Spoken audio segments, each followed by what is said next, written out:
E por acaso ligado ali com o pessoal.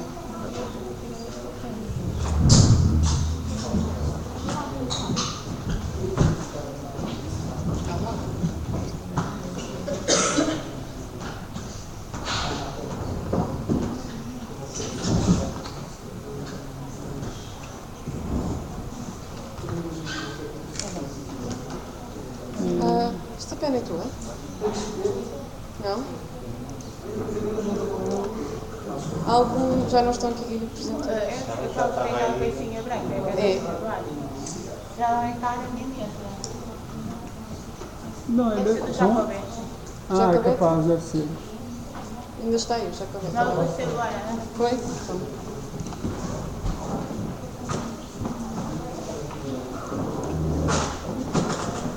Nós já estamos todos. Boa tarde então aos resistentes ou aos recém-chegados, conforme o caso. Vamos então começar a nossa última sessão da Conferência de Cultura Pirata na Sociedade da Informação, e esta última sessão terá um modelo um pouco diferente das suas anteriores, uma vez que terá mais o formato de mesa redonda, por assim dizer, do que de painel expositivo. Contamos com a presença de Nuno Pereira da Acopor, advogado e presidente da Associação de Comércio Audiovisual de Portugal.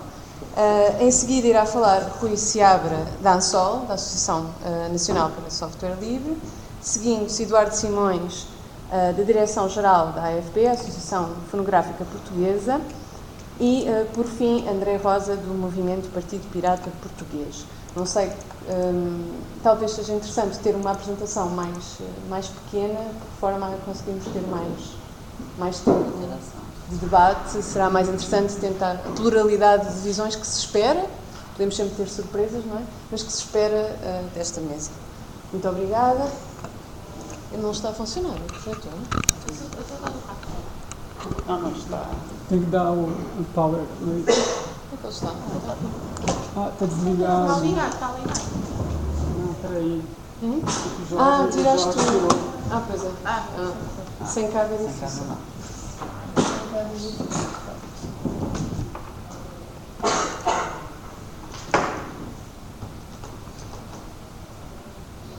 Ora está.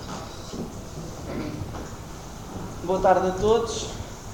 Obrigado pelo convite. Ainda bem que se fazem este tipo de iniciativas.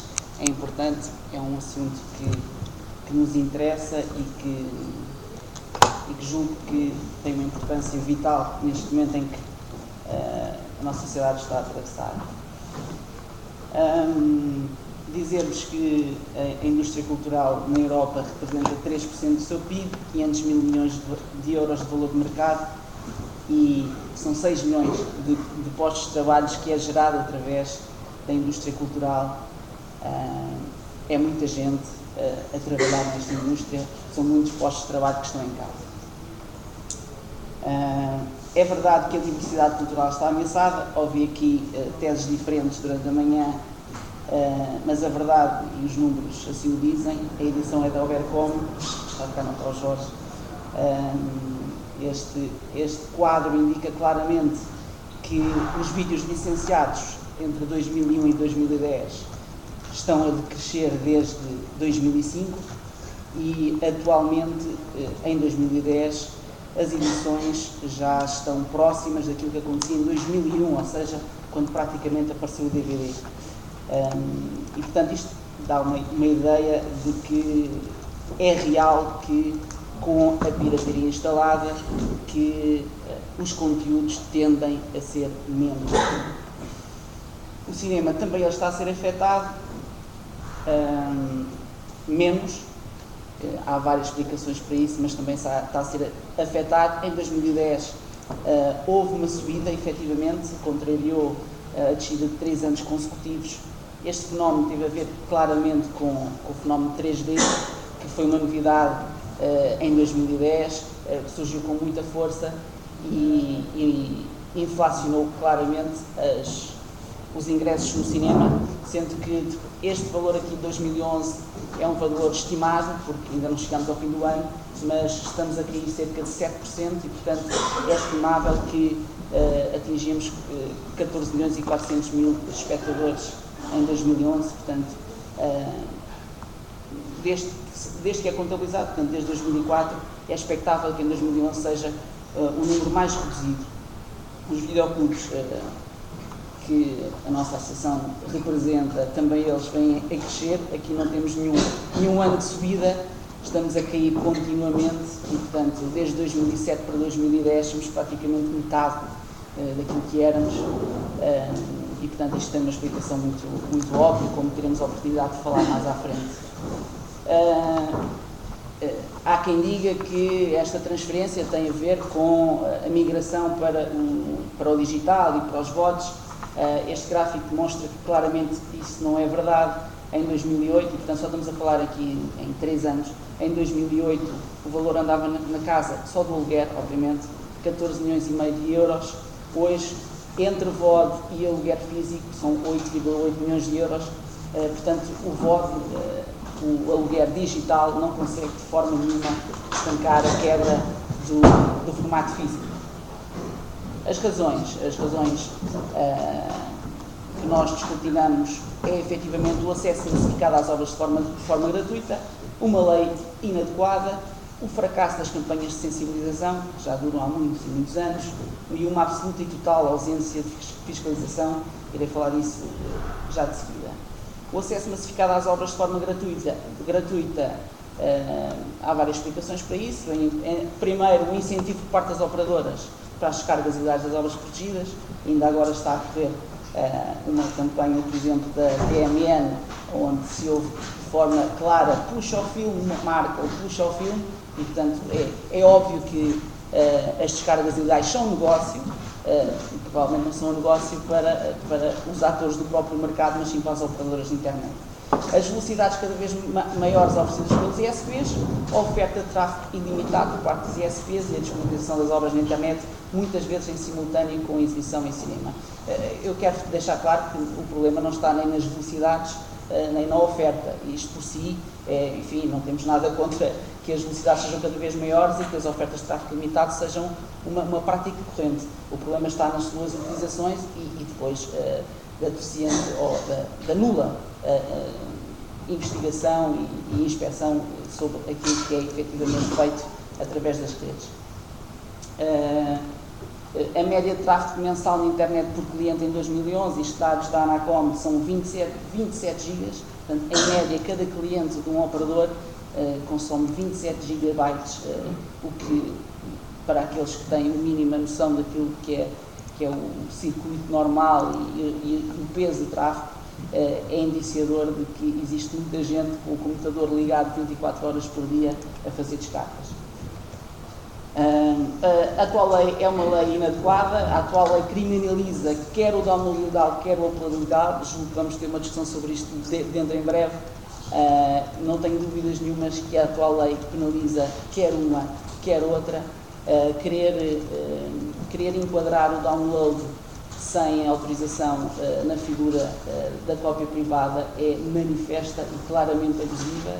Não se pode de forma nenhuma transformar aquilo que é a apropriação de um ficheiro que é colocado de forma ilegítima e convertê-lo em legal. Teríamos o absurdo de termos uma obra, ou seja, um ficheiro ilegal, colocado com um upload ilegal, mas todas as milhões de cópias criadas à sua volta, elas são legais. Tudo isto não faz qualquer sentido, como é evidente. Isto estaria numa imagem próxima daquilo que é o crime de receptação. Portanto, as pessoas também não podem nem comprar, nem receber produto que é roubado, e, portanto, é óbvio que aquilo que é mínimo é que na cópia privada não é necessário que as pessoas tenham adquirido, quer o CD, quer o DVD, o que for, não é necessário terem adquirido esse produto. Podem, por exemplo, gravá-lo através da televisão e, portanto, isso faz parte da cópia privada. Agora, diferente disso é utilizar um ficheiro colocado ilegitimamente.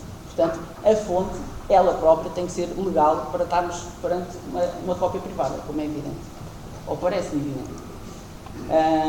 Ela é inadequada também porque, perante o número avançado de downloads ilegais realizados, acreditamos que deverão ser cerca de 50 milhões só em Portugal, este comportamento já perdeu a censurabilidade social suficiente para ser enquadrada na moldura das infrações penais e, portanto, não faz sentido, no nosso entendimento, que se continue a penalizar com penas de prisão este comportamento e, portanto, nós defendemos a descriminalização e, portanto, tornar a lei mais leve do comportamento dos downloads ilegais. Achamos também que a atual lei está a colidir com o princípio de intervenção mínima do direito penal e, portanto, já não faz sentido criminalizar o download e, portanto, essa é a primeira das alterações que devem ser feitas, é descriminalizar o download ilegal. A lei é efetivamente excessivamente pesada, é manifestamente desproporcional. Esta manifesta desproporcionalidade está também a concorrer para que as próprias entidades fiscalizadoras não atuem. Parece-me que tem sido um dos motivos pelo qual existe alguma complacência para que as entidades trabalhem. E a verdade é que a sua aplicação inundaria por completo os tribunais. E aqui entramos naquilo que foi a Operação 1000, uma operação da ACAPOR que julgo que todos tiveram conhecimento, em que foram apresentadas 1000 queixas de crime em janeiro e mais 1000 queixas de crime em abril. E, portanto, para terem uma noção, bastaria a apresentação de 1000 queixas por semana para provocar a total ruptura na engrenagem do sistema judicial. Isto comprova que, efetivamente, é necessário que esta atividade seja retirada dos tribunais judiciais criminais e passe para outra esfera.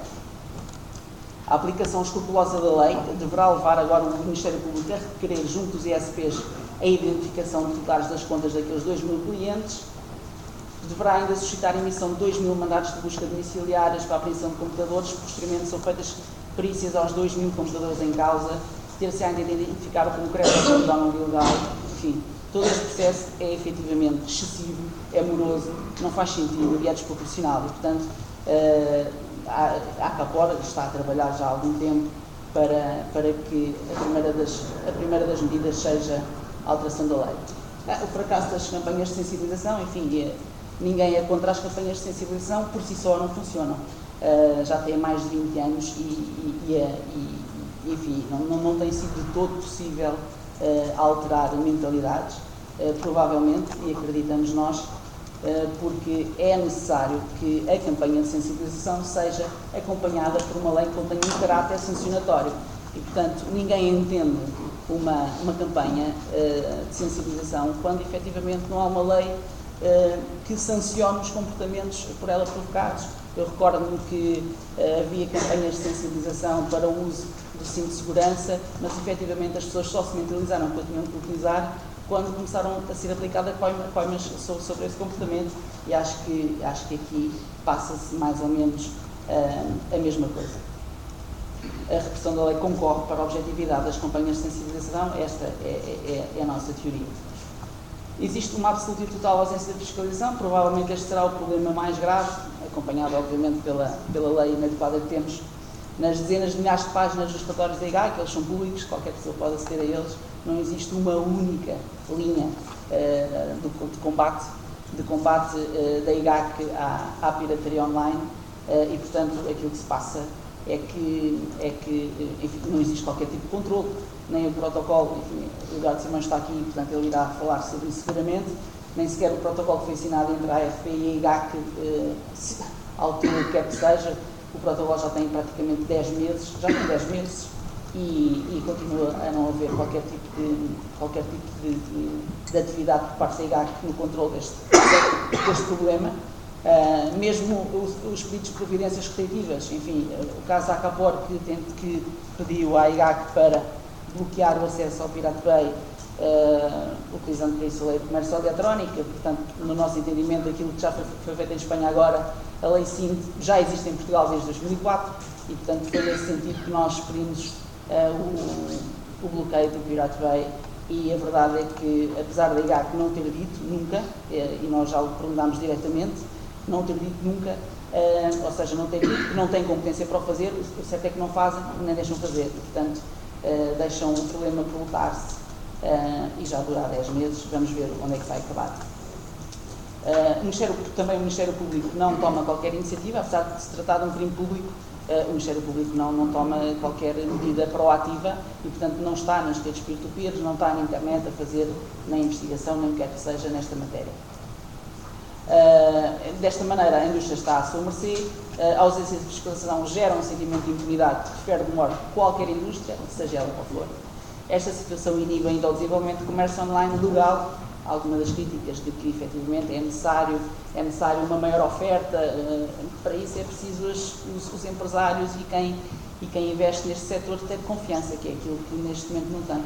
E sem confiança não há hipótese de desenvolvimento.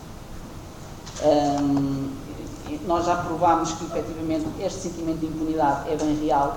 Tivemos no Lar Camões, no dia 20 de janeiro de 2010, a fazer durante 24 horas downloads ilegais, na esperança que houvesse qualquer tipo de medida por parte das entidades policiais. Não houve qualquer identificação de quem quer que seja, não houve apreensão de material, não houve o que quer que fosse, e, portanto, ficou demonstrado que em Portugal tudo está bem para a partilha ilegal de fecheiros. Finalmente, as propostas da ACAPOR, em primeiro lugar, tal como já tinha dito, descriminalizar o download ilegal e enquadrá-lo no regime de mera ordenação social, portanto, deixar de ser crime, passar a ser aplicada uma coima por esse comportamento. Há quem diga que aquilo que se passa em França é uma lei excessivamente pesada é esta, porque esta, à primeira infração, pune com 3 anos de cadeia. A outra dá uma oportunidade, dá uma segunda, e a terceira não manda ninguém preso, corta a internet, o que me parece claramente mais suave que mandar alguém para a cadeia. A segunda proposta da ACAPOR é a criação de uma entidade administrativa que se dedique exclusivamente ao combate à pirataria na internet. Agora, o que é que essa entidade administrativa fará? É algo muito parecido com aquilo que se passa em França. No combate ao peer-to-peer, defendemos que deverá ser feita a monitorização de ficheiros e só de ficheiros, que isso ficasse claro. Ninguém quer ver o que é que cada um anda a fazer na internet. Aquilo que se pretende é fazer monitorização apenas e só de ficheiros e proceder à identificação das pessoas que partilham sem autorização o mesmo. E depois seguir basicamente aquilo que é feito em França, com uma diferença.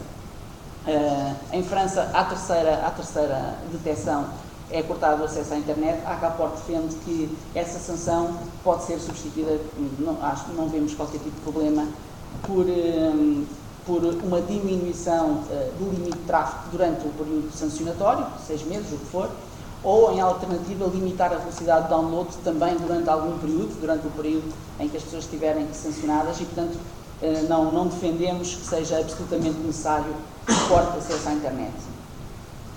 Estas decisões, obviamente, são judicialmente recorríveis, como é evidente, e, portanto, quando as pessoas sentirem que foram injustiçadas de alguma maneira, devem recorrer aos tribunais, e isso tem que estar consagrado. Já relativamente ao direct download, porque em França, como sabem, houve problemas na aplicação da lei ADOPI, porque a lei ADOPI restringe-se exclusivamente ao peer-to-peer e, portanto, deixem aberto todas as outras. E aquilo que aconteceu em França foi muito simples: as pessoas deixaram de fazer downloads através de peer-to-peer, passaram a fazer através de streaming ou através de direct download, e, portanto, é preciso conciliar a monitorização de ficheiros com outro tipo de iniciativas, como seja esta entidade administrativa fazer também a monitorização de sites, e perante sites que, de forma manifesta e clara, sirvam exclusivamente para a proliferação de partilha ilegal de ficheiros protegidos por direitos de autor, possam requerer junto de um tribunal que ordene o bloqueio do acesso a esses sites, e depois o Tribunal Judicial deverá, num espaço muito curto, decidir se bloqueia ou se não se bloqueia. Se decidir pelo bloqueio, deverá ser então ordenado a todos os prestadores intermediários de serviços que procedam ao bloqueio, ao acesso àquele site especificamente. Está a acabar. Finalmente, uma terceira proposta. Falou-se hoje aqui do anonimato e eu partilho da opinião que foi manifestada e, portanto, nós defendemos a criminalização de comportamentos que visem ludibriar as autoridades na identificação dos internautas ou do controle dos bloqueios aplicados, nomeadamente mascarando IPs ou utilizando VPNs para qualquer atividade ilícita e só quando para atividades ilícitas. Achamos que é uma medida que deve ser utilizada sob pena de continuar a haver, e passo a expressão, a lei ser toreada. É necessário mais atenção relativamente a esta matéria. Deixava apenas umas ideias finais. O cinema é uma indústria muito cara e para ser rentável necessita ser explorada em diversas plataformas, não sendo suficiente a exploração em sala. Em média, uma produção americana tem um custo de 28 milhões de dólares. Ou existe uma rentabilização pelo público que consome o produto, ou por isso simplesmente deixa de ser apelativo aos trabalhadores dessa indústria a ir permanecerem. Se talvez a suceder, há dois cenários. O cinema regressa ao madurismo, ou o dois, a indústria criativa passa a ser sustentada pelo Estado e os autores e artistas tornam-se funcionários públicos que, consequentemente, perdem a independência na criação. Julgo que não é por aí que temos que seguir e vamos ficar por aqui. Obrigada.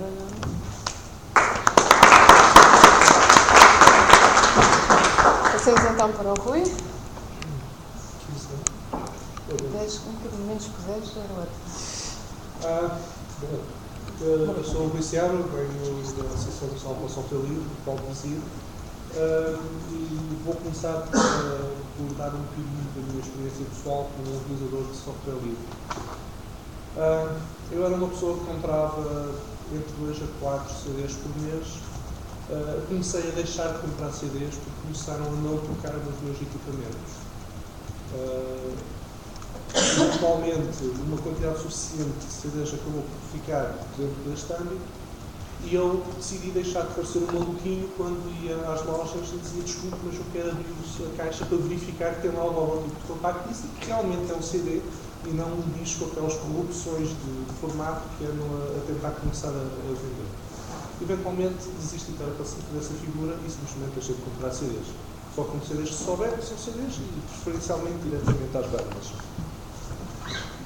Também comecei a deixar de alugar ou comprar DVDs, estes mais em particular desde 2004, onde foi dada a proteção legal em Portugal ao DRM. Portanto, o software que eu utilizava para conseguir ver esses DVDs provavelmente seria ilegítimo segundo a lei, poderia dar por cadeia, portanto achei que era melhor começar a evitar esta fonte de dados multimédia. Mais recentemente comecei a deixar de ir ao cinema, mas isso foi por um motivo muito mais feliz, porque eu sou uma criança e está com 13 meses, como devem saber alguns aqui, se torna muito complicado. Mas provavelmente essa minha deixar de ir ao cinema, que ia muitas vezes, contribuiu para a perda de um bocadinho de audiência. Mas ao fim e ao cabo, nos 2 primeiros anos, o que é que está aqui a acontecer? O que houve foi um conjunto de atividades anticonsumidor, que desincentivam o consumo legítimo de obras no comércio tradicional.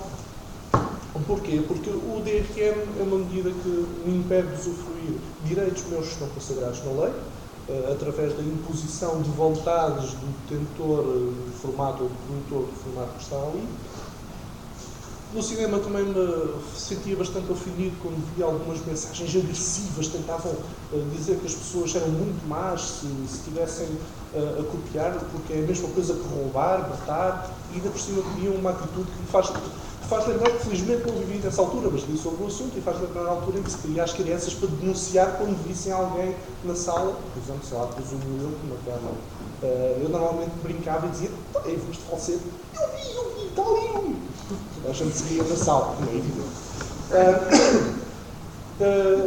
Isto é acompanhado, como já mencionei, desde 2004, por legislação extremamente opressiva que é aplicada tanto às pessoas como a empresas e negócios. E, por exemplo, desde a IPRED, uma situação bastante complicada que permite, em alguns países, sem mandato judicial, ser mandada a acusação de que está a haver uma infração e, eventualmente, aquela empresa ser fechada durante algum tempo até serem feitas as investigações. Isto pode ser fatal para algumas empresas. Na tentativa de revisitar a edição dessa diretiva para a IPREC 2, tem andado a tentar incluir patentes. Isto, no caso do software, é dramático. E, ao fim e ao cabo, está-se agora a acrescentar uma nova onda que eu considero uma exploração ilegítima dos meus direitos. Sou também um autor criativo, publico vários artigos, quer no blog Software Livre, quer no blog pessoal. Publico algum software livre, publico algum software livre, portanto sou também um autor. No entanto, está a entrar na moda uma renovação de lei de cópia privada que faz algumas coisas interessantes. Uma delas é aumentar dramaticamente os custos de equipamentos. Um disco de 1 TB vende-se agora por 50 e tal euros. Se aquela lei tivesse entrado em vigor, passava a vender-se por 70 euros. Ou mais. Aquilo de 120 euros tem que ver, se o 50 passava a 70. Isto parece um custo dramático. E acho piada que esta proposta que foi encomendada pelo IGAC, o Ministério da Cultura, a um conjunto de entidades, todas elas a representarem aqueles que iam beneficiar diretamente com a aplicação daquelas taxas, sem nenhuma representação da sociedade civil, por muito que o Presidente da SPA se considere representante da sociedade civil, não é um representante de quem tem a ganhar com aquela lei. E há um outro pormenor extremamente nocivo nessas propostas que estão a aparecer, que é o de trazerem, como já foi mencionado, um direito irrenunciável à expectativa de remuneração. O que é que acontece? Neste momento, o ICAC não pode cobrar taxas, ou as lojas não podem cobrar taxas no nome do ICAC, a conteúdos que sejam Creative Commons ou software livre. No entanto, a partir desta nova lei, já vão passar a poder ser cobrados. É irrenunciável, tem que se cobrar na mesma. Fantástico. Então, se agora sou obrigado a ter essa cobrança, que é feita por terceiros, que nem sequer estou envolvido diretamente nisso, então eu gostava de poder ter um bocado do retorno. Pois, aqui há uns problemas. Primeiro, como é que se mede esse retorno? Não sabemos. Segundo, bem dito, por exemplo, na opinião que apresentaram a proposta de lei de cópia privada, a SPA assumiu-se francamente contra o Creative Commons, contra o domínio público, não lhes reconhece nada, portanto, esqueçam. Os nossos trabalhos vão ser, passa a palavra, chutados e nós nunca vamos receber dinheiro. Isto, para mim, este é um dos maiores objetivos desta lei, é aumentar a fonte de rendimento das sociedades coletivas sem haver nenhum retorno numa área, uma aula cada vez maior de produção de artigos culturais. E depois isto, vou comentar aqui algumas coisas que vi, peço desculpa, mas para além de uma surpresa agradável, uma vontade de criminalizar e de reconhecimento que a lei é desproporcional, eu acho que é preciso mesmo encarar as coisas. Eu ouço falar muitas vezes que existe um download ilegal. Eu gostava de perceber aonde na lei, qual o artigo, qual o ponto, qual a linha que diz que o download pode ser ilegal. Eu não conheço. Porque não está lá nenhum. Depois, temos um outro pormenor, é que as cópias não são fogo.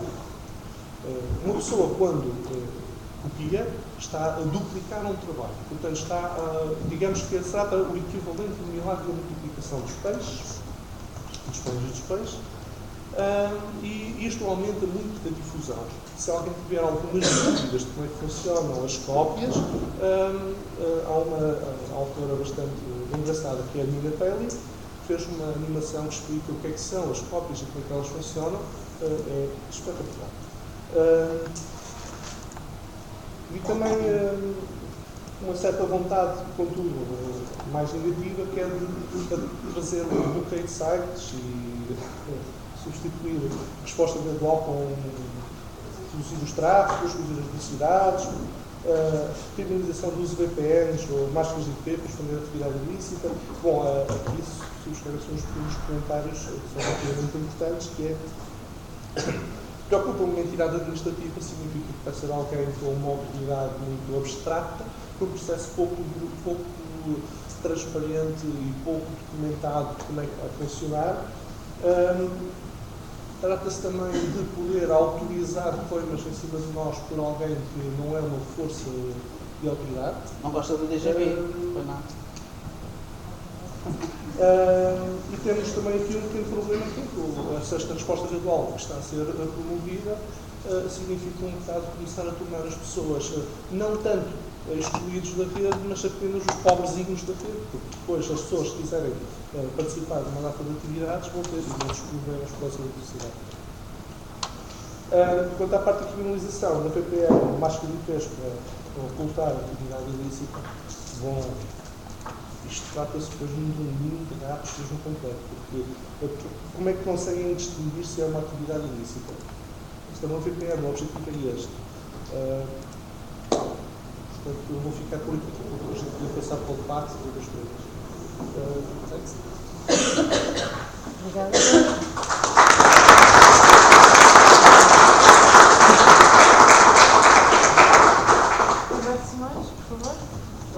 Boa tarde, quero agradecer o convite à Universidade, que me estão a aceitar. É importante que este tipo de conferências se realizem, é importante que haja polémica e que haja opiniões contrárias.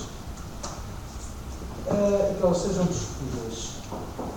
Como também penso que sabem, o meu nome é Eduardo Simões, trabalho na Associação Fotográfica Portuguesa há cerca de 20 anos e já assisti a muita evolução legislativa nesta área, tanto em Portugal como no estrangeiro. Coisas boas e coisas menos boas. Mas cingindo-nos aqui um bocadinho ao tema da conferência, eu gostava de não fugir demasiado ao tema da conferência. Se existe uma cultura pirata, penso que sim, de facto, é um fenómeno social, é praticado de forma massificada, tem uma expressão considerável em determinados meios de sociedade, no meio académico, no meio juvenil, no meio político também, na magistratura também, e portanto não vale a pena negar evidências, existe uma cultura pirata. Agora, é uma cultura que se refere a algo que é intrinsecamente ilícito, da mesma maneira que existem outro tipo de culturas. Quanto a saber se há uma crise, e indo diretamente ao tema específico desta mesa redonda, uma crise entre a propriedade privada e incorreção, uma crise entre as fronteiras da propriedade privada e do bem público, aqui já tenho bastante dificuldade em admitir essa crise. Em primeiro lugar, porque o que está aqui em causa não é apenas a propriedade privada.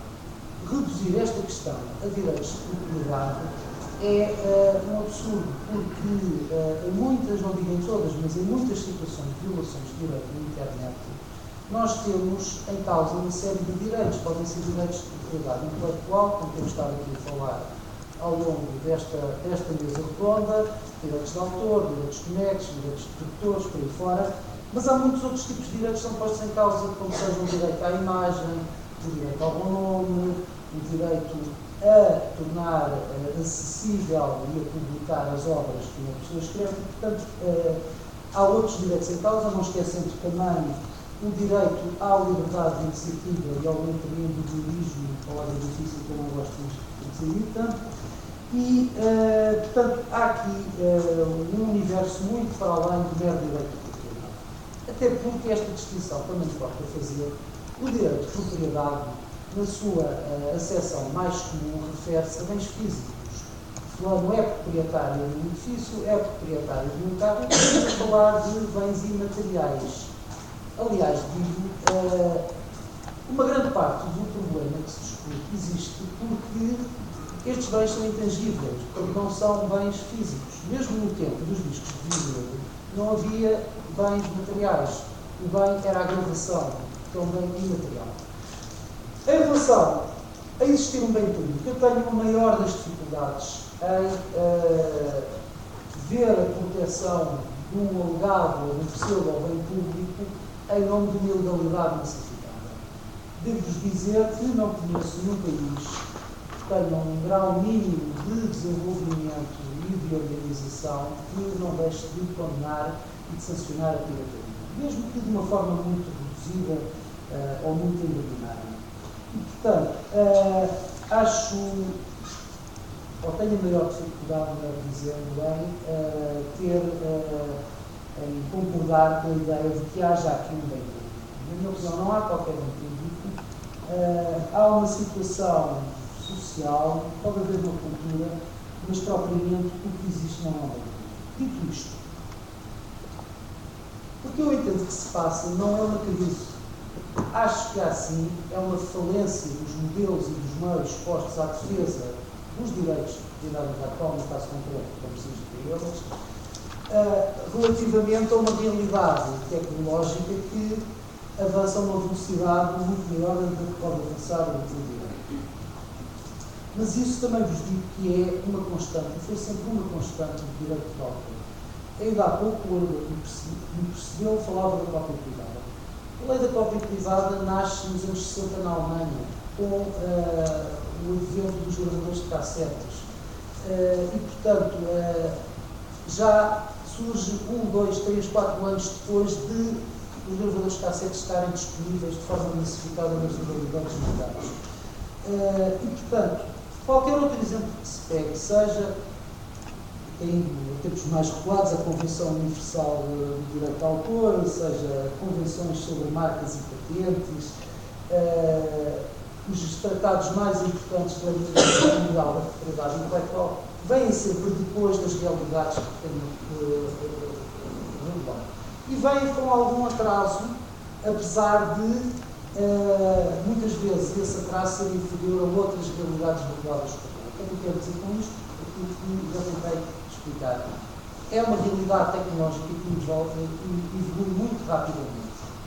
E, portanto, considero que, de facto, há uma falência de meios e modelos, pelo menos no caso português, pelo menos em termos comunitários.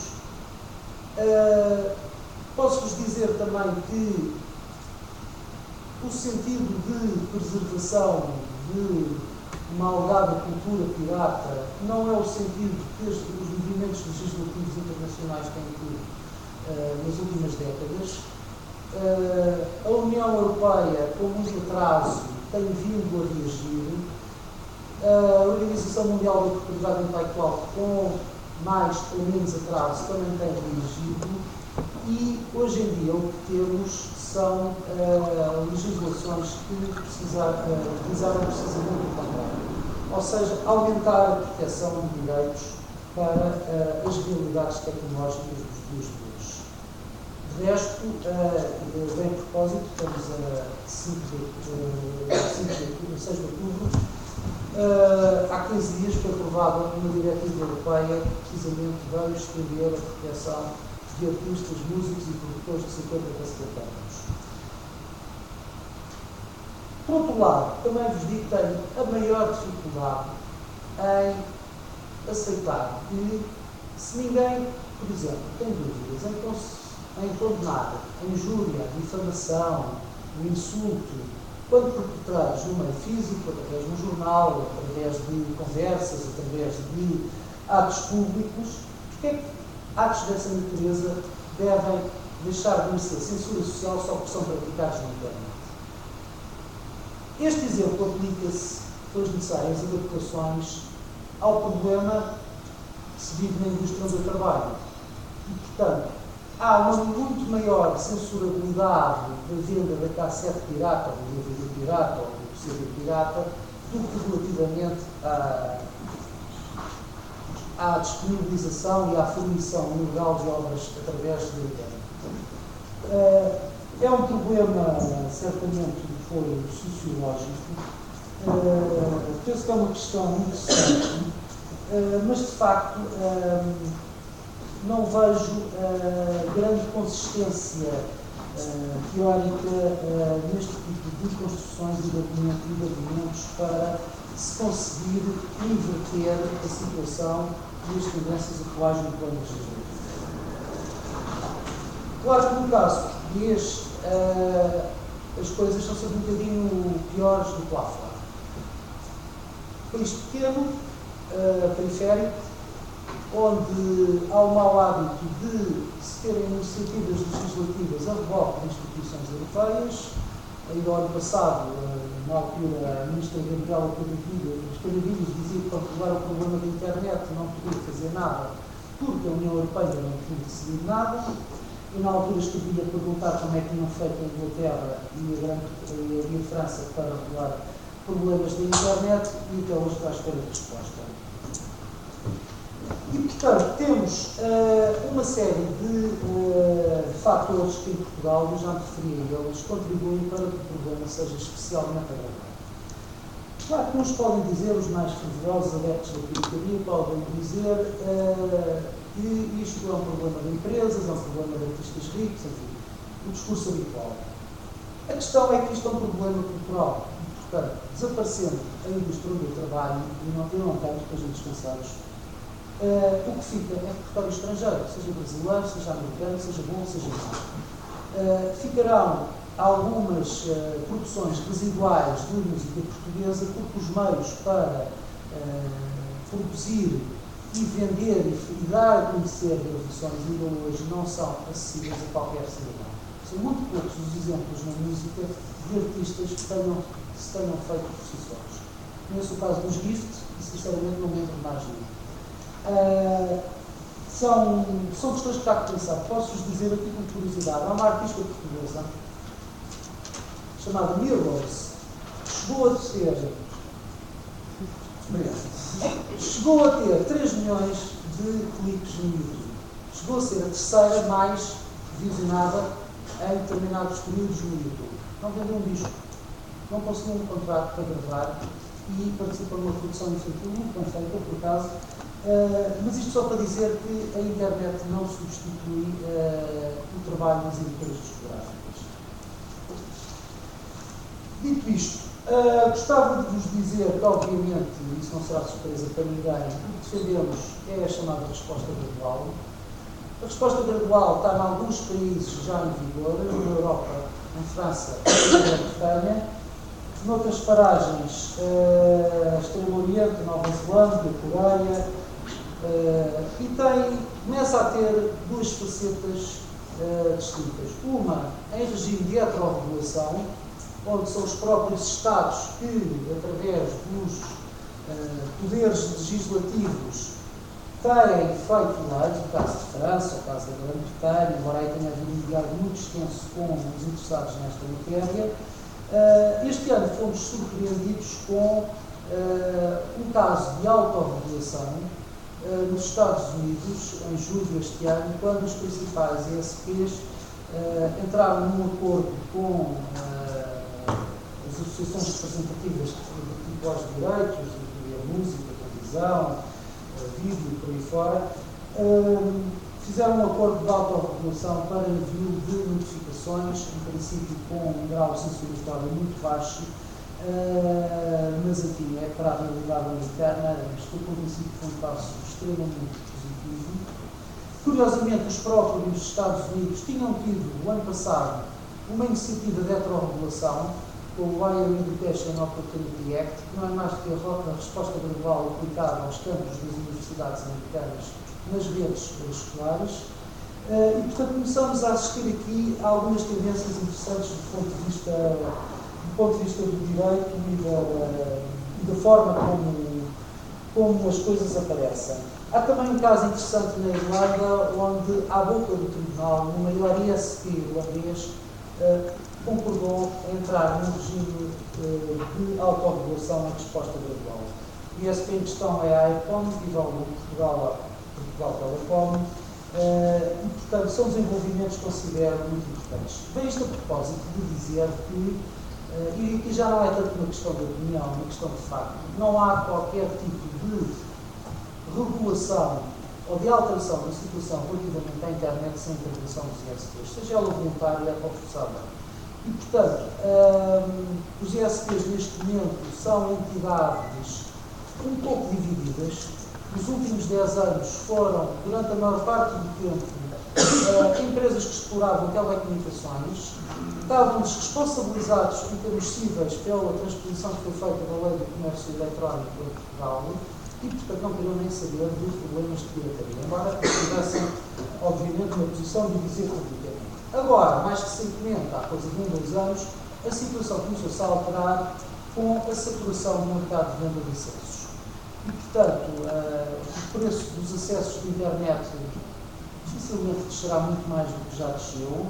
As empresas montaram infraestruturas para a exploração de pacotes múltiplos, que incluem internet, televisão, voz, dados, por aí fora, e também agora conteúdos. E, portanto, alguns ISPs, inclusive em Portugal, têm feito sentir as suas preocupações relativamente a esta questão da internet. Poderia-vos citar, se tivesse tempo, trouxe comigo alguma série de estudos que foram feitos sobre a aceitação da resposta gradual, mas vou resumir todos em muito pouco. A aceitação e os estudos de opinião que se fizeram em França e em alguns outros países sobre a resposta gradual, na Grã-Bretanha, são uma clara surpresa no sentido da aceitação social deste tipo de sistemas. Gostava de terminar, os últimos 5 minutos. Já acabaram, sim. Já acabaram, Peço-lhe só com uma citação. Li aqui há 2 ou 3 dias do fundador do Spotify, Daniel Ek. No mercado digital, precisamos quer do pau, quer do senhor. Inclui legislação que ajuda as pessoas a mudar de serviços diretas para os locais. Muito obrigado a todos.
Olá a todos, sou o André Roda, sou representante do Partido Pirata Português e fundador do mesmo. E vou só passar um bocado por cima do nosso manifesto em relação ao tema da mesa, para passarmos ao debate com mais um. Começando pela parte da propriedade, é uma falácia antiga, porque o que existem são autores, uma ideia tem uma autoria, não é propriedade dessa pessoa. E opomos-nos aos meios digitais da ERM porque restringem os direitos das pessoas que usam esses produtos e desincentivam o consumo desses produtos. Pela mesma razão, somos contra os EULAs, porque são formas encapotadas de restringir as pessoas, como é o caso recente da Sony, que basicamente na última EULA da PSN diz que as pessoas não podem processar a Sony, se quiserem não podem, mesmo que tenham esse direito. Somos contra as taxas arbitrárias, que eu vou comprar um disco, um leitor MP3, etc. Se estão a cobrar uma taxa por possível pirataria, então a pirataria tem que ser legal. Não podem cobrar por uma coisa que é ilegal. Se não, então não podem cobrar nada. Portanto, somos contra essas taxas, também arbitrárias. E depois temos outro problema, que são as patentes, que neste momento são exatamente o oposto da ideia inicial e já não protegem as invenções, pelo contrário. E as patentes de software também somos contra, por patentear código. Existem milhares de formas de fazer mesmo software. Se vamos patentear código, então agora toda a gente pode andar a processar toda a gente. Isso é ridículo. Reduzimos, defendemos a redução do prazo dessas patentes e também, se são patentes para ser postas na gaveta, como muitas são, principalmente, isto já não tem a ver com a internet, mas no campo da medicina, há muitas curas que são postas na gaveta porque sem fazer dinheiro com aquilo. Defendemos que ou a pessoa comprova que, ao criar a patente, vai pô-la em prática, ou então essa patente tem que ser retirada à pessoa, para outra pessoa que quer realmente pôr aquilo em prática. E, basicamente, é isto. Em relação a este estudante, para passar para o debate, é mais interessante. Muito obrigada.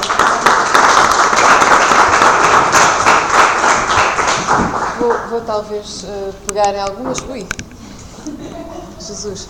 Pegar algumas provocações daquele lado, se calhar uma primeira ronda talvez de umas 4, que foram as primeiras 4 que eu vi, e depois voltamos à mesa e depois fazemos um vai e vem dentro do possível. Lamento, o primeiro que vi foi o Pedro, depois vi o Miguel, vi a... desculpa, não percebi, não lembro, a Isa e vi a Paula. Ludwig é uma... achas que consegue... Na próxima? Ok. Pedro, força. Boa tarde, mais uma vez aos presentes, como dizia há pouco, boa tarde pela primeira vez à professora Brazora. Eu queria fazer alguns comentários numa dupla qualidade, que é desde logo o utilizador, consumidor, quer novas tecnologias, quer bens culturais. A segunda qualidade, instrutor de alguns desses bens culturais, como eu sou músico, há neste momento 17 anos.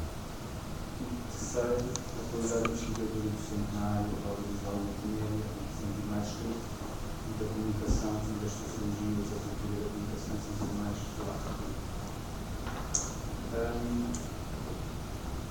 Começo por dizer que há uma expressão que eu ainda não ouvi aqui hoje, muito característica com ausente e tão invisível deste debate, que é a expressão do modelo de negócio.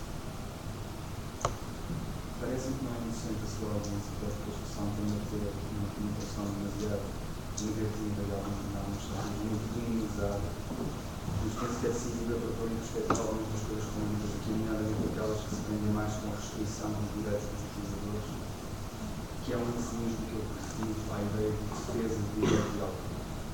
As palavras que nós escolhemos comprometem, e a partir do momento em que nós estipulamos algo como sendo a defesa de direitos, estamos automaticamente a considerar negativo e legítimo, é isso, tudo o resto, como se por agir a própria definição de que alguém de direito não está a ser defendido como algo incontornavelmente defensável. Porquê é que eu pego o conceito de negócio? Porque, curiosamente, boa parte do discurso da indústria tende a fazer apenas um apelo, vamos chamar assim, muscular, à forma como nós, enquanto utilizadores, estamos a pôr em causa no modelo do nosso vigente, porque de alguma forma estamos a prestar dinheiro a essas indústrias.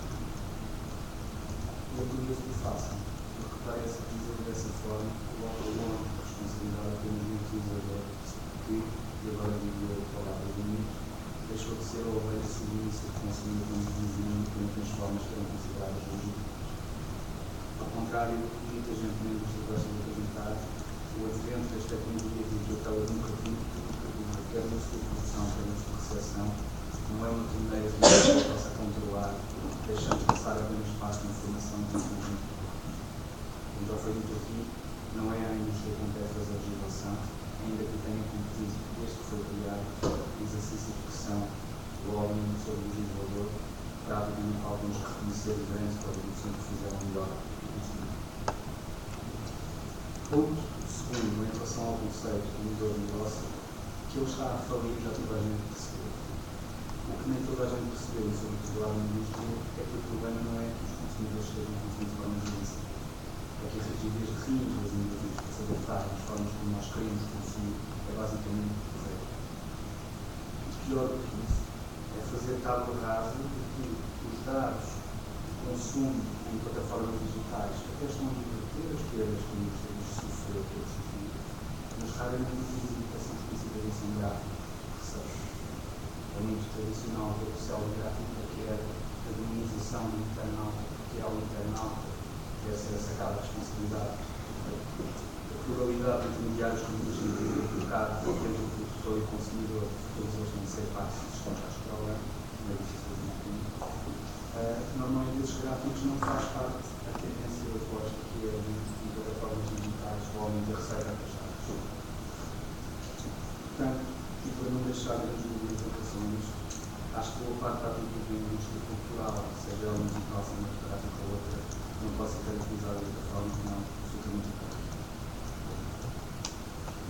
Segundo lugar, Pedro, só para fazer. Acho extremamente curioso se consigam defender também as agilidades na criminalização de certos comportamentos, para aquilo que nos melhores dias só pode ser considerado um soft crime, e estamos a ver ali, em vinhos ao pouco, capacidades de exercer o poder e se deploram apenas em 48 horas. E, no entanto, estamos num contexto em que toda a gente rouba e dá dinheiro, mas que o sucesso sentido não se necessita de responsabilidade. Acho extremamente curioso que seja mais fácil neste momento prender uma pessoa que não usa internet do que alguém que manda falir um banco consciente. Terceiro, o argumento da defesa da produção nacional era o último que eu estava à espera de ouvir. Porque se há indústria que tem feito nada para proteger a produção cultural nacional, são as indústrias que representam o setor. E disso eu falo com autoridade. Porque das centenas de concertos que eu dei, nunca tive a sorte de representar com indústria se cada trabalho de ser a secretária de trabalho e todo. Portanto, nós estamos a falar de representantes de alguma forma. Infelizmente, para a produção nacional, as indústrias do setor não representam outra coisa que não se pode. Mesmo isso, os reportagens utilizadores que fazem. Finalmente, tendo com esta ideia, mais a gostarmos com este tipo de edições, a ver o quão eficaz é um lobby organizado que está sobretudo a proteger a si próprio e não ao consumidor final, que era supostamente aquele que devia estar nas nossas mãos de cabeças. Aquilo que nós estamos a assistir é sobretudo a perseguição, não até de formas de consumo alternativo, mas de produção alternativa. E em relação àquilo que era dito há pouco, por exemplo, dos protagonistas, passa a dizer, dos atores, dos produtores, dos realizadores norte-americanos, têm que fazer muitos milhões de justificados e muitos milhões de gastos na produção de filmes, muitas vezes absolutamente miserável. Eu cito o caso de um dos últimos filmes premiados no Festival de Cinema de Sundance, que foi feito por este Sundance. Portanto, nós nos vivemos no meio em que muito dinheiro gasto no Festival de dinheiro recebido. E se o filme não é bom, nós não podemos andar com as pessoas que tiveram uma força para tornar apresentável o que foi mal para os setores. Miguel? Sobre o que colocar ao fim dos Simões, o que é que eu disse que, apesar da utilização dele, todas as leis de propriedade intelectual surgem em alguns anos depois do surgimento de novas realidades.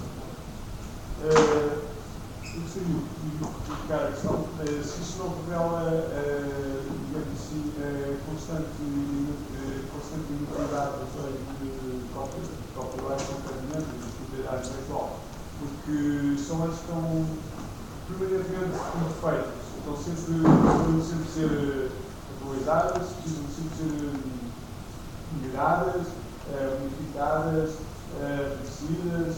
Cada alteração, cada inovação tecnológica, é preciso lá, investir na lei, fazer uma conferência nacional, um plano internacional, nacional. Neste caso, nós ainda partilhamos os resultados da Organização Mundial da Propriedade Intelectual, da Organização Mundial do Comércio.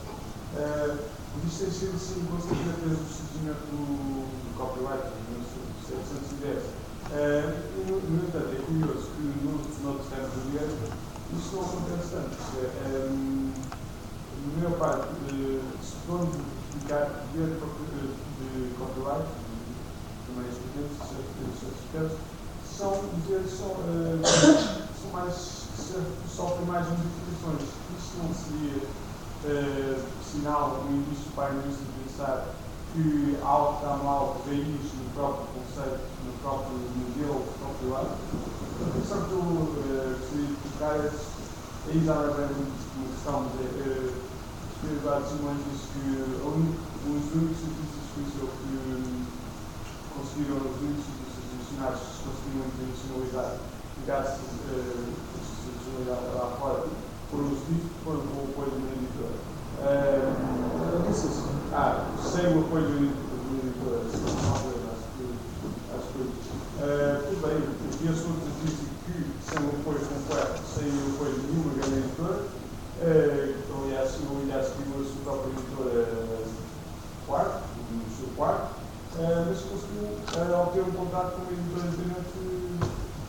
americana.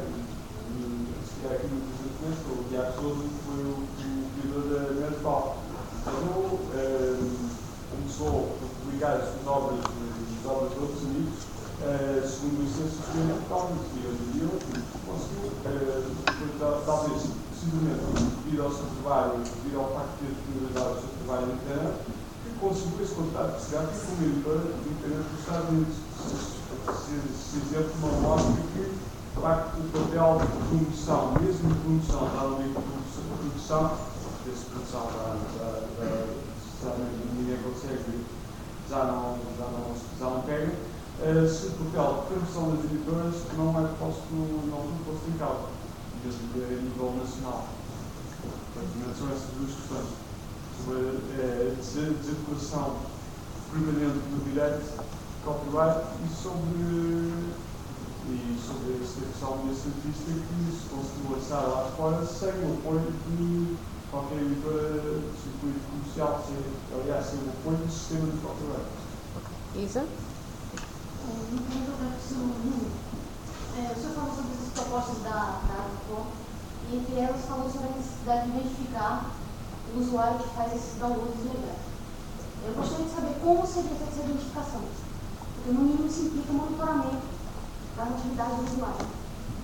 E outra questão se fala muito com esse vídeo, o usuário como um demônio.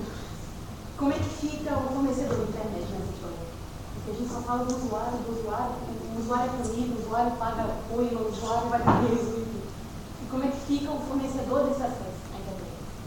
Porque em França, um dos problemas da RTP é justamente isso. Porque tudo sobra para o usuário. E ele fica sem acesso à internet, mas o fornecedor continua recebendo a mensalidade desse acesso. Então, é isso. Como é que fica?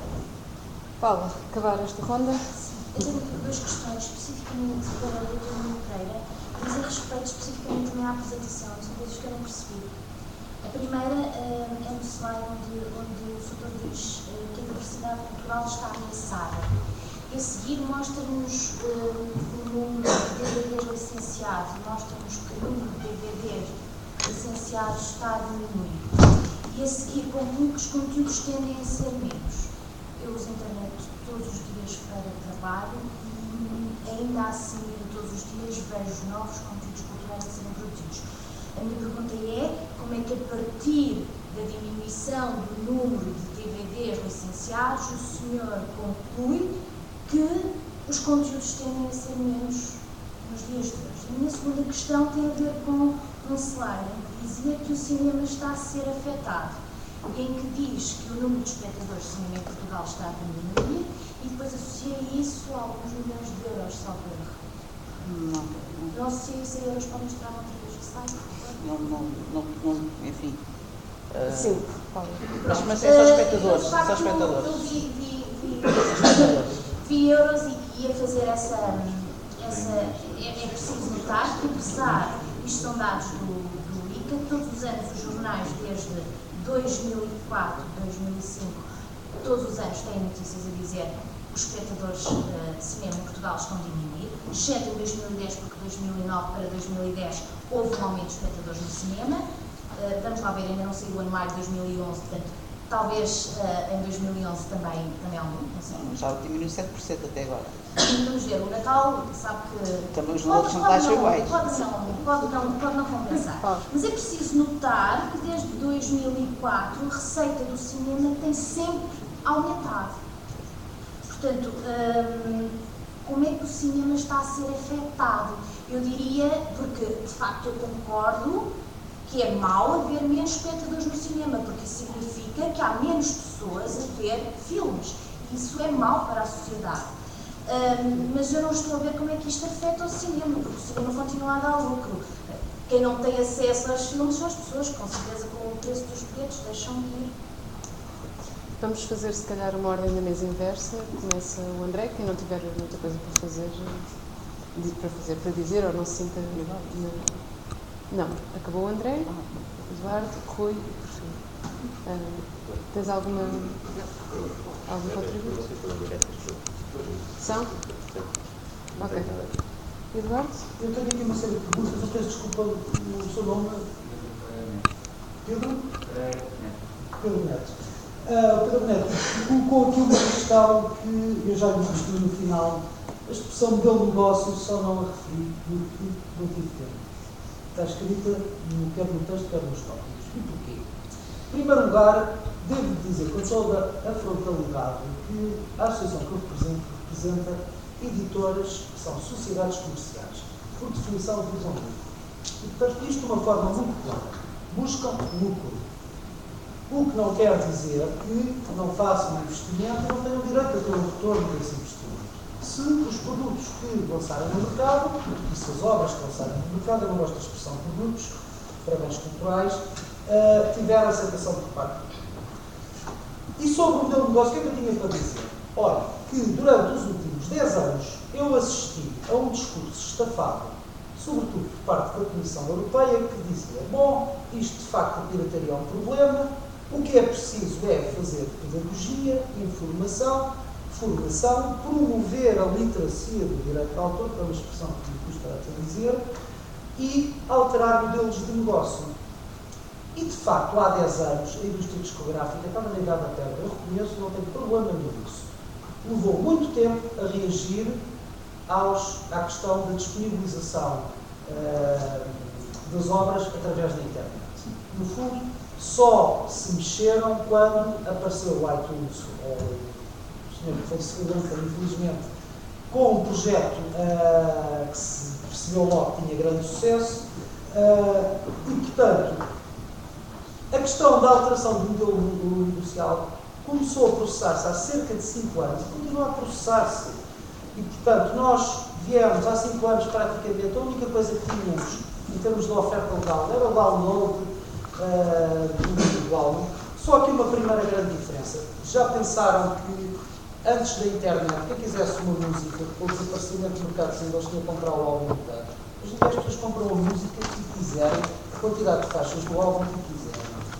E, portanto, isto para dizer, alterou-se para uma situação onde hoje já há streaming gratuito mediante a inserção de anúncios ou de comerciais, há modalidades de mais ou menos interatividade com custos diferentes, há música que vem praticamente oferecida em pacotes, como referi há bocado, através dos ISPs, e, portanto, não há aí qualquer receio com a palavra, assumimos claramente que nos representamos empresas comerciais que visam lucro. Sobre a questão da produção cultural, disse-me que é música há 17 anos e eu falo isso a Agora, o que tem que ser visto é que as editoras não abdicam da sua capacidade de decisão editorial.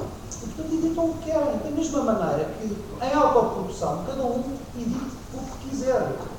É uma sociedade livre, a produção e a criatividade são livres e, portanto, devo-lhe dizer, ao contrário do que disse, que as editoras discográficas em Portugal estiveram empenhadas em muitas batalhas em prol da música portuguesa. Posso-lhe citar a lei da rádio, posso-lhe citar uma série de outras situações. Repare, não são histórias que me vieram contar, são realidades e foi dado, não a todos os artistas, com certeza que não, porque há um critério editorial e isso é que a editora não os discute. E acho que elas devem ter esse critério. Da mesma maneira que também digo, olha, há muita coisa que as editoras discográficas editam que eu nem que me pagassem eu via aquilo. Mas eu não tenho que fazer juízos de valor sobre a qualidade das produções que são editadas. Faço juízos de valor sobre comportamentos, não é sobre tipos de consumo. Os juízos de valor só têm 2 tipos, os que eu faço, legais e ilegais. Ponto final. Bem, dito isto, penso que ficou esclarecida a minha posição. Aquele senhor, Miguel Caetano, referiu-se, eu apanhei bem a sua questão, o desfazamento do direito ao autor versus realidades tecnológicas, no fundo como a ideia era mais ou menos esta, penso eu, que o direito ao autor é eternamente imperfeito. Eu concordo consigo. é internamente imperfeito porque, como eu referi há pouco, há uma realidade que tem uma mutação constante e rápida. E, portanto, é um ramo de direito caracterizado por um rápido fator de obsolescência. Isto é referido por qualquer estudioso desta área.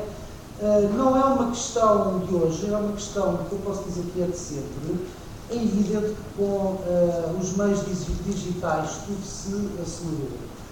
Mesmo em termos daquilo que temos estado a discutir hoje, o próprio tipo de disponibilização não autorizada de obras variou muito. As coisas mudam e mudam a uma velocidade às vezes muito grande. E como temos, penso eu, todos essa noção, há de facto uma lentidão grande no poder legislativo em leis, exceto quando temos que, desculpem a expressão, levar com leis retroativas, como o direito fiscal. E, portanto, não é nem mais nem menos desfasada que algumas outras realidades que o direito tem que regular. E, portanto, é normal. Aqui tem um problema acrescido porque as coisas passam-se de uma forma mais rápida.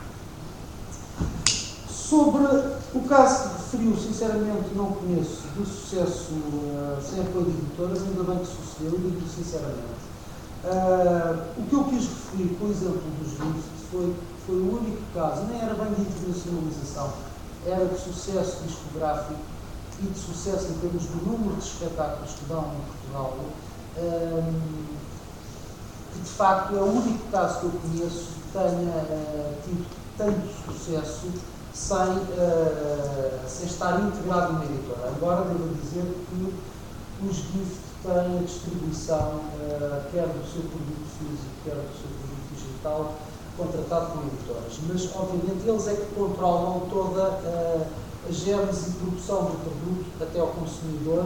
Todas essas decisões são tomadas pela banda e é um caso que eu penso que é exemplar. Não tenho problemas em que houvesse muitos mais casos de sucesso desses e gostava sinceramente que eles acontecessem.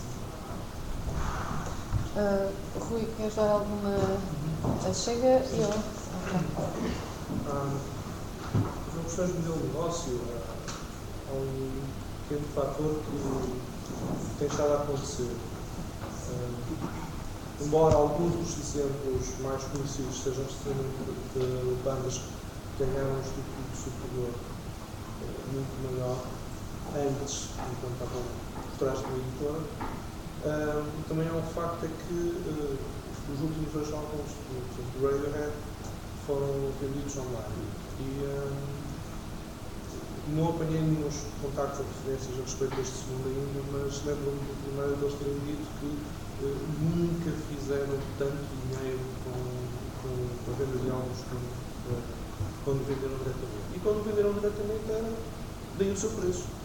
Eu, por azar, quis meter 2 vezes, porque falhou e ofereci 10 euros por um álbum com pouco mais de 10 músicas. Fiz o mesmo com o segundo álbum, fiz o mesmo com álbuns de Trent Reznor, ainda não fiz com os GIFT, mas não estou a fazer, porque acho que uma banda que, para além dos apreciar musicalmente, acho que é preciso ter muita coragem, porque eles tiveram sucesso apesar das editoras, não é sem as editoras, é apesar. Porque eles tiveram a coragem e tiveram um conhecimento suficiente de negócio para conseguirem explorar e lançar o seu negócio. Porque eles, se fossem ter as editoras, eles disseram: não estamos interessados em vocês. Exatamente, não estamos interessados em vocês. Eu diria que a maioria dos músicos, ou aspirantes a músicos famosos, ou que se dirigem para uma editora e começam a apanhar estas recusas, ficam tão desincentivados que ao fim de pouco tempo até desistem e vão procurar, desistem de estar a ter um trabalho mais fraco, mas lhes dão um ganha-pãozinho. Se calhar vão tentar passar para outro trabalho, lhes vai dar mais trabalho, depois se retirar tempo à música, entretanto começam a vencer ter vídeos, apesar de tornar-se mais complicado. Portanto, o que há que salvaguardar é que, se calhar, estamos perante uma altura semelhante a quando foram introduzidos os veículos automóveis, em que estávamos a ter este mesmo tipo de discussões, mas era, em vez de serem as editoras fonográficas e cinematográficas, eram as associações de condutores de carroças transportadas por animais. E que eles diziam, vamos levar à falência, isto não pode ser assim, e esta história tem-se repetido ao longo da nossa sociedade milenarmente, com cada evolução tecnológica. Eventualmente surgem obsolescências, nas fases de transição há algumas entidades que sofrem, se calhar elas também já não são necessárias, que é um fator que pode estar acontecendo. Houve também uma questão de como se identificar os utilizadores. Isso é um problema que eu tenho muito problema. As opiniões dividem-se entre vários legisladores se o IP identifica ou não as pessoas, para já a tendência é que são dados pessoais, portanto não podem ser partilhados nem revelados de forma leviana, como os legisladores pretendiam se conseguisse obter. Os tribunais portugueses. Mas já não é uma forma leviana. Só que depois temos um pequeno problema. O IP não identifica, pois tecnicamente, a influência técnica não identifica uma pessoa, na melhor das hipóteses, identifica um contrato que existe com algum eventual cliente ou conjunto de clientes. Depois disso, haveria que conseguir provar que a pessoa, apesar de estar a poder estar eventualmente um projeto lá, mas haveria que provar que essa pessoa deve fazer o download.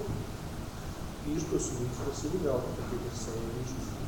Mas se calhar podemos assumir que os conteúdos sejam efetivamente ilegais, como a apologia do ódio, a pornografia infantil, coisas assim. Para além disso, tem que conseguir provar que a pessoa. Muita gente não tem capacidade técnica ou conhecimentos para garantir a segurança dos seus computadores e pertencem a botnets. São aos milhões. Que garantia que há que aquelas pessoas não estão protegidas? Não se sabe. O que é um problema muito grave. A identificação de quem é que é muito complexo. Concluo. Não tenho aqui mais nada para voltar. Então, não acaba agora a primeira ronda de retorno à mesa. Pedro Neto, não é? Já vi que tem algum desconforto relativamente às editoras, mas existe uma opção, tem uma opção que é fazer exatamente aquilo que faz, ou seja, permanecer independente e autónomo. Esse é um direito que lhe assiste e, portanto, não tem que conviver necessariamente com as editoras. É uma opção dos autores e dos artistas que o farão se assim o entenderem. Eles concorrem consigo? Concorrem? Mas concorrem de que forma? Se calhar está magoado porque não é escolhido por elas, é isso? Pronto. Então, e porquê é que não consegue chegar mais longe?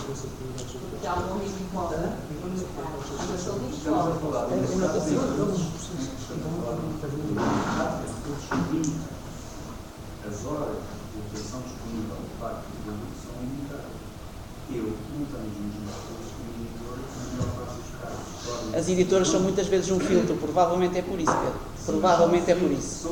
Claro que quem fica de fora do filtro sente-se magoado, mas a vida é mesmo assim. Se me desse 30 segundos que eu contava de episódios, como é que as escolhas são feitas? E que tipo de pedigree, que nada tem a ver com o talento, mas sim muito mais com a economia do conhecimento, que é a segunda leitura do texto, em que escolhas são feitas de matéria imutável, que não têm o que é que seja a ver sequer com critérios de responsabilidade futura, mas puramente com referências de foro pessoal, eu sou muito capaz de fazer essas reflexões. E eu estou na prática a concorrer com um mercado onde não é o talento em última análise a ser a base da escolha, mas o humor. E basta que eu tenha apanhado sobre o humor. Há humor. Se a pessoa acordou virada para aquela zona muito política. E só que se quiser, é muito que se chama. Se não quiser, eu vou considerar algumas editoras que mostram que os caixotes, material de qualidade de portugueses, mas aparentemente portugueses valem menos do que os outros, nunca são feministas, onde esses CDs são enviados todos os dias por pessoas talentosas, são deixados e não são ouvidos por ninguém. Portanto, nós estamos a falar de defesa da cultura nacional, certamente. Nós estamos a falar de concorrência leal, ou sequer de critérios objetivos de escolhas políticas nacionalizadas. Eu compreendo a sua mágoa, Pedro. Já agora, se calhar, seria interessante responder às perguntas diretas da Paula. O Pedro também tinha feito algumas referências ao número, por exemplo, apontou o cenário de sempre descendente das curvas da faturação relativamente à música e ao cinema. e que nunca é mostrada a curva ascendente dos digitais. Não é verdade.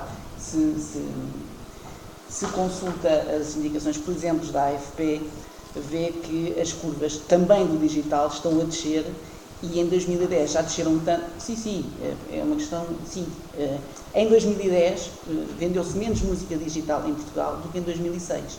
Portanto, a curva descendente também essa já começa a existir. Esta análise faz parte da consideração de variáveis exógenas como recessão e podemos.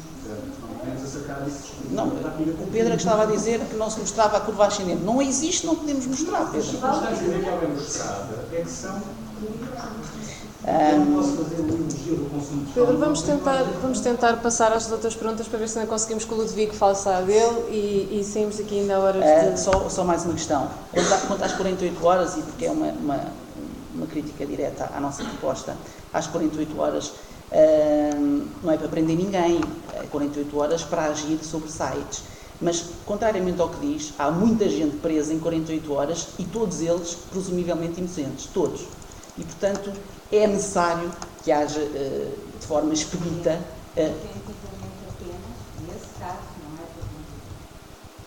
Mas não é preventiva. Não, mas faz a distinção. Uma coisa é prisão preventiva, outra coisa é... Tal como está na proposta também, é recorrível. Enfim, pronto, como é recorrível. Mas é completamente distinto. Cláudia, desculpa lá. A pergunta Isa, não é? Isa. Não percebi. Elisiana. Desculpa.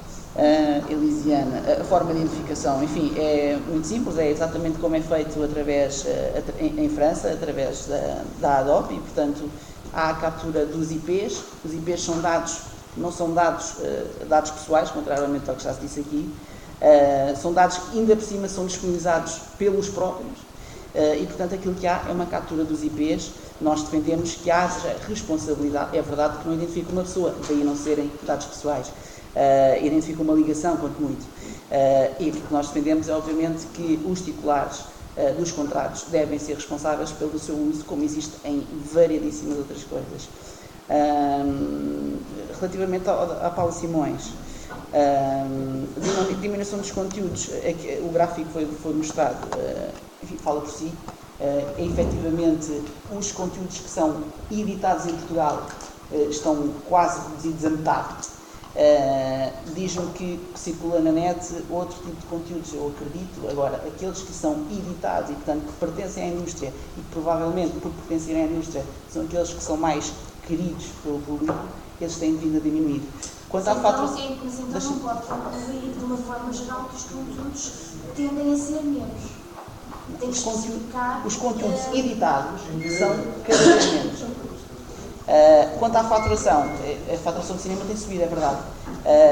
À custa de quê? À custa do aumento do preço médio, à custa disso. E, portanto, se é esse o caminho, se para as pessoas que quiserem ir ao cinema tiverem que pagar 10 euros, parece-me que não é esse o caminho. Parece-me que devemos ir pelo princípio do... 800 mil novos espectadores no cinema em 2010. Como? Há 800 mil novos espectadores no cinema em 2010. Sim, mas em 2011 já desceu claramente disso. Pois, claro.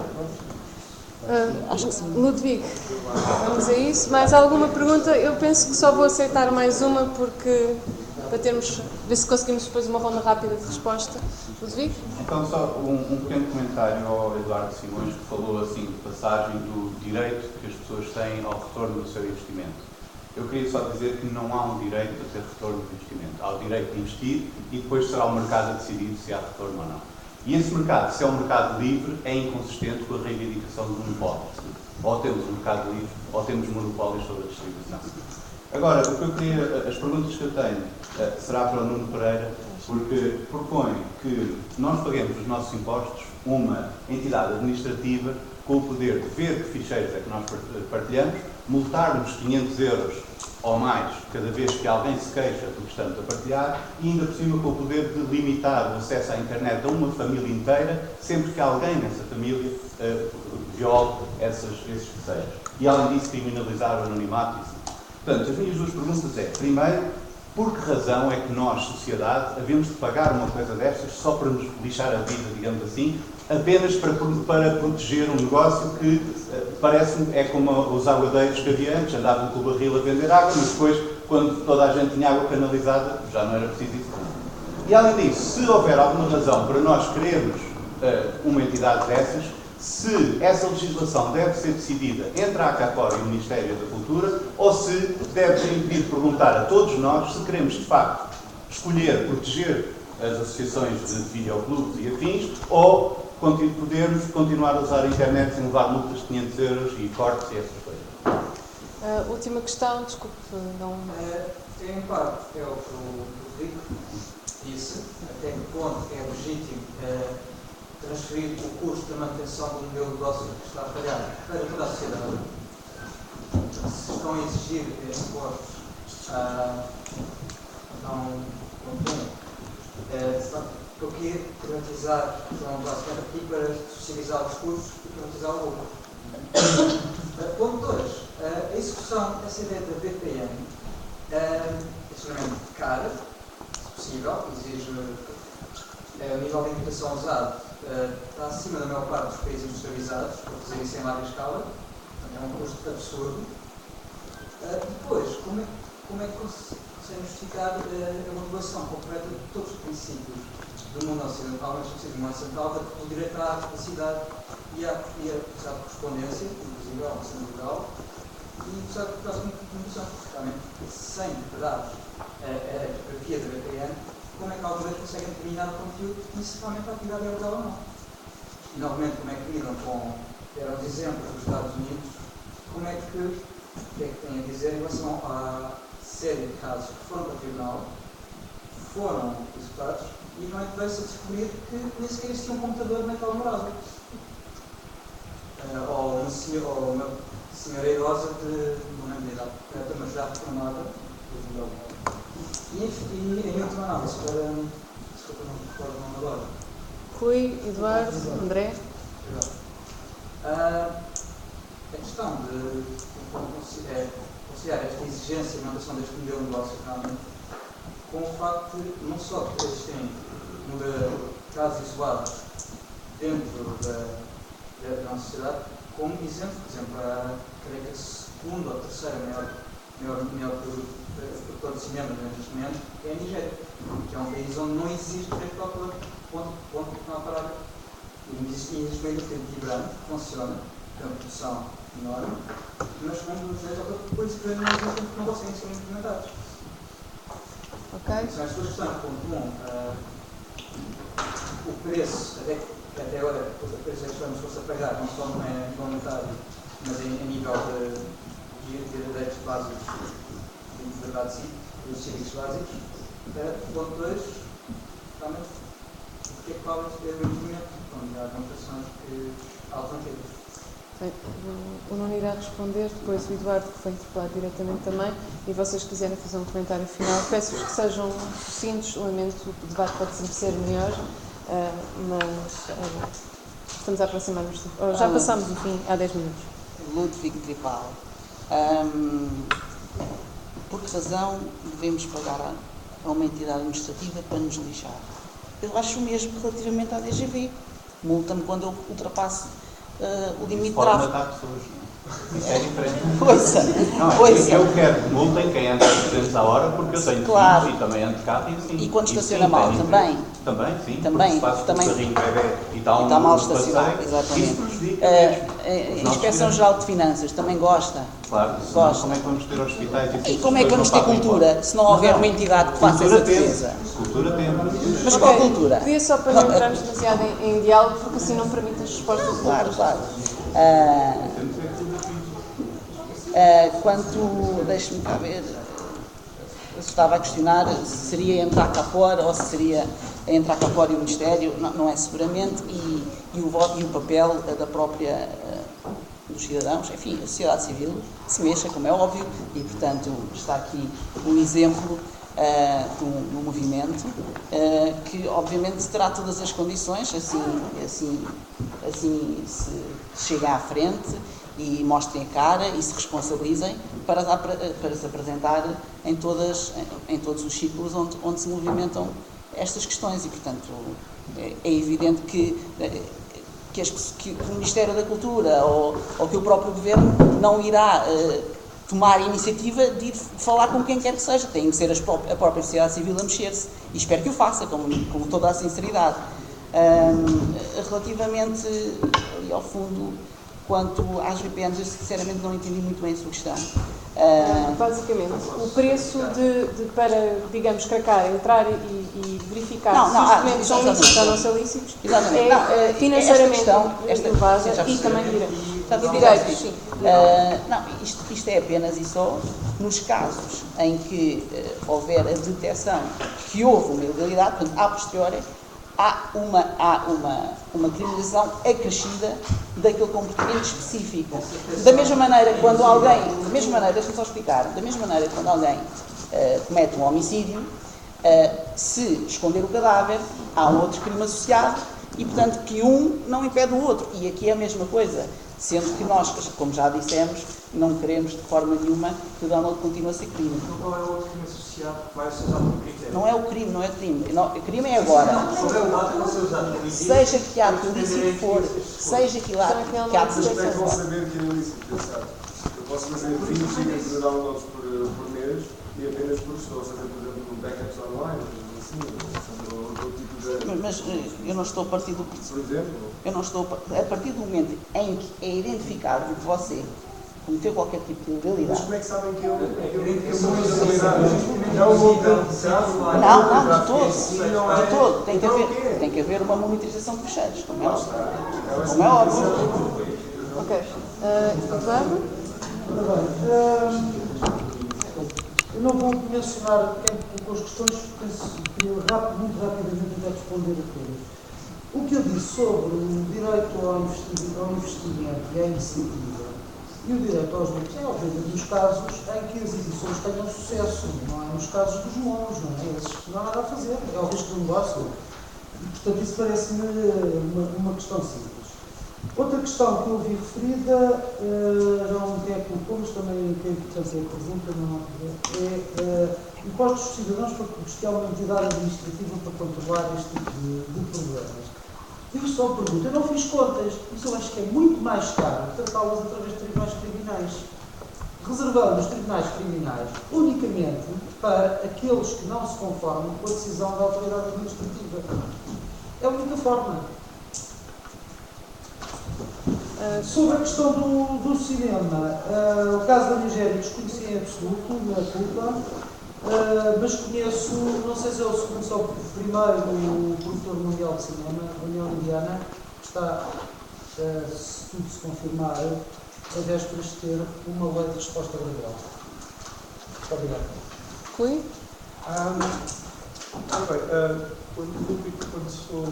Quanto àquela pergunta sobre legislação, se ela só feita entre as entidades coletoras e o Ministério, bem, até agora a experiência diz que sim, até porque nós, desde que há vários anos atrás, ouvimos numa entrevista do Primeiro-Ministro da Cultura, do Sócrates, num único artigo mencionar-se muito ao de leve a criação de um grupo para estudar uma proposta de lei para a propriedade privada.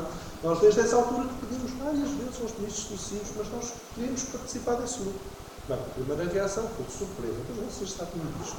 Portanto, houve uma tentativa de apagar as informações, ou de capturar e controlar a informação da existência disso.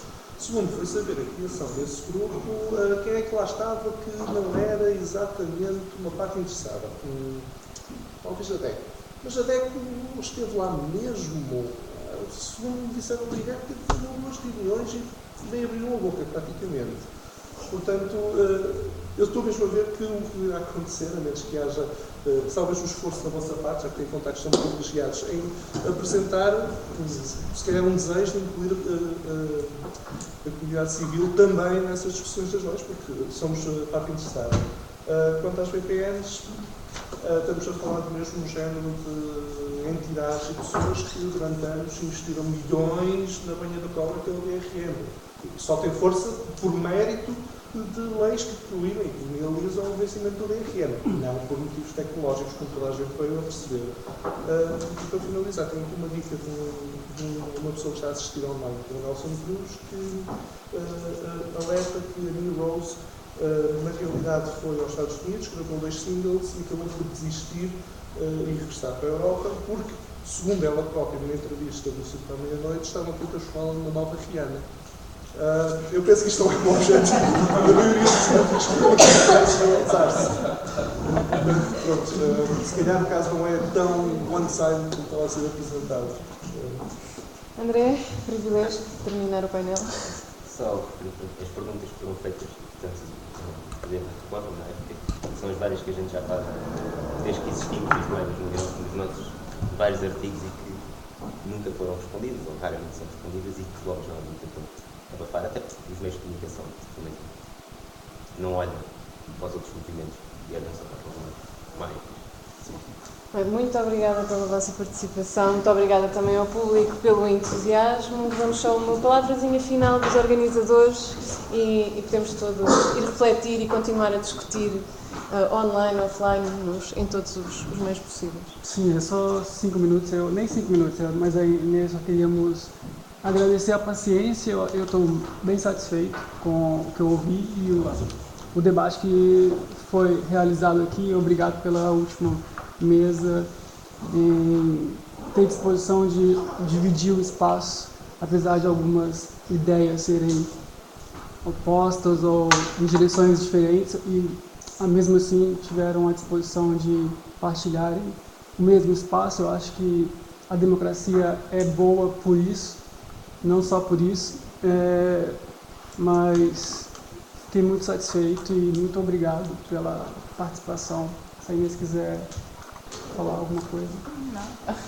Só dizer que várias pessoas durante o dia vieram a dizer-me ou ouvi dizer que era muito preciso encontrar este tipo de espaços para discutir estes temas e que eram insuficientemente discutidos. Portanto, eu ainda não falei com o Rodrigo, mas também fiquei com muita vontade de repetir. Até porque acho que também faltou algum tempo para o debate, porque ao contrário do que às vezes acontece em alguns encontros, havia de facto muitas pessoas muito interessadas em debater e por isso espero que nos possamos voltar a encontrar daqui a algum tempo para retomar estas questões e repegar naquelas que ficaram em aberto. E só a atitude de finalização para agradecer, aquela coisa de fazer agradecimentos no final, não é? Precisa ter, além da participação de cada orador e de vocês que participaram como público, eu queria agradecer ao ICS porque tem essa disponibilidade e coragem de discutir esse tema, porque, enfim, apesar de ter essa carga pejorativa que ainda persiste, o ICS tem essa abertura de deixar os alunos criarem o próprio espaço de debate. E agradeço muito ao ICS, na pessoa do professor Dr. José Luiz Garcia, e também a questão logística, foram impecáveis em nos ajudar em vários aspectos, principalmente a Margarida, Bernardo, o pessoal da segurança e da ciência técnica, da informática, e o pessoal do Chile com Carne, não sei se o Bruno está aí, então, eu conheço. Olha, muito obrigado pela parceria que fizeram, foi mesmo muito interessante. Também o pessoal da UMAR, que emprestou para a gente a câmera de vídeo, enfim. Obrigado. Até uma próxima. Obrigado.